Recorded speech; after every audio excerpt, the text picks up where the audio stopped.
Here are things World Cup fans are restricted from doing in Qatar. The World Cup is equal parts sporting event and international celebration, and for many fans, alcohol plays a large role.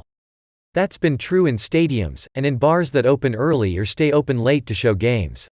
But the 2022 World Cup in Qatar is unlike any before it. Just 2 days before the tournament's first match in the Muslim nation, officials made the surprise announcement that fans won't be allowed to drink beer at the country's 8 World Cup stadiums, a reversal of a previously announced policy. Alcohol is tightly regulated in Qatar, where customs agents are under orders to seize any booze visitors try to bring into the country. It's one of many cultural clashes and potential legal issues that fans might encounter in Qatar, particularly if they're traveling from more open societies. Here's a quick guide. This World Cup will be drier for a sign of how dramatic the shift in Qatar is.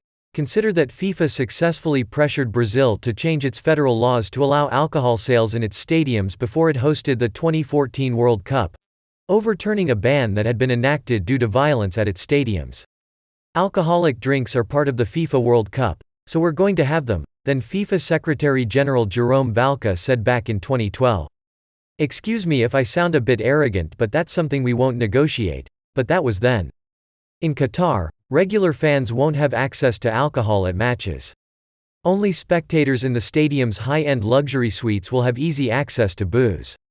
Outside of the stadiums, fans can still drink at special World Cup gathering spaces, or at specially licensed restaurants, bars, and hotels around the country. In general, the public consumption of alcohol is illegal in Qatar, an offense that can bring up to 6 months in prison and a fine of more than $800, according to the Library of Congress. Anyone smuggling alcohol into the country can face up to 3 years in prison, the agency said. Fans face religious restrictions. Islam is the official religion of Qatar, and anyone found to be proselytizing for other religions or criticizing Islam may be criminally prosecuted, the State Department said, in a fact sheet about Qatar for World Cup visitors. It's also not safe to assume you can practice your faith openly. Qatar allows some non-Muslim religious practice in designated areas like Doha's religious complex, but all faiths are not accommodated equally, the U.S. agency said. In addition to import restrictions on alcohol and pornography, travelers cannot bring pork products into the country, the State Department said in a video about Qatar's laws. Public speech is also limited. Speech that's deemed critical of the Qatari government could trigger an arrest. Those laws apply both to spoken words and social media. And while past World Cups have brought a heaping of argy-bargy, scenes of rival crowds yelling or even singing obscenities at one another, open conflicts can bring big problems in Qatar. For example, arguing with or insulting others in public could lead to arrest, the State Department advisory video stated.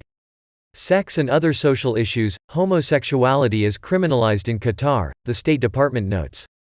Advocates say that LGBTQ people in Qatar are subjected to conversion therapy, harassment by authorities and imprisonment, as NPR's Becky Sullivan says in her rundown of controversies surrounding the host country. Such reports have fueled outrage, and authorities will be under scrutiny for how they handle LGBTQ fans and symbols. Visitors to Qatar can also face harsh punishments for indecent acts and the act of sexual intercourse outside of marriage, the Library of Congress noted, citing Qatari law. Recriminations range from a fine or 6 months imprisonment for anyone found to have committed immoral actions or gestures in public to up to 7 years in prison for someone having sex outside of marriage. Public debauchery can also carry a sentence up to 3 years in prison, according to the Library of Congress. If a pregnant fan goes to Qatar for the World Cup, they should be prepared to show a marriage certificate if they need prenatal care there, the State Department said. Fans will need to cover up. Despite the heat, Qatar's oppressive heat forced the tournament to move from the summer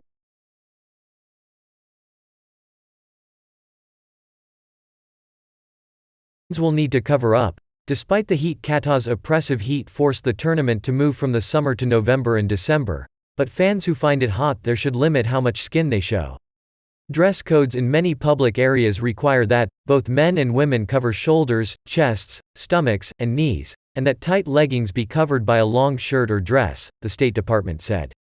As with alcohol, clothing standards often shift according to the degree a neighborhood or venue caters to foreigners. Thanks for watching. Don't forget to like, comment, and subscribe.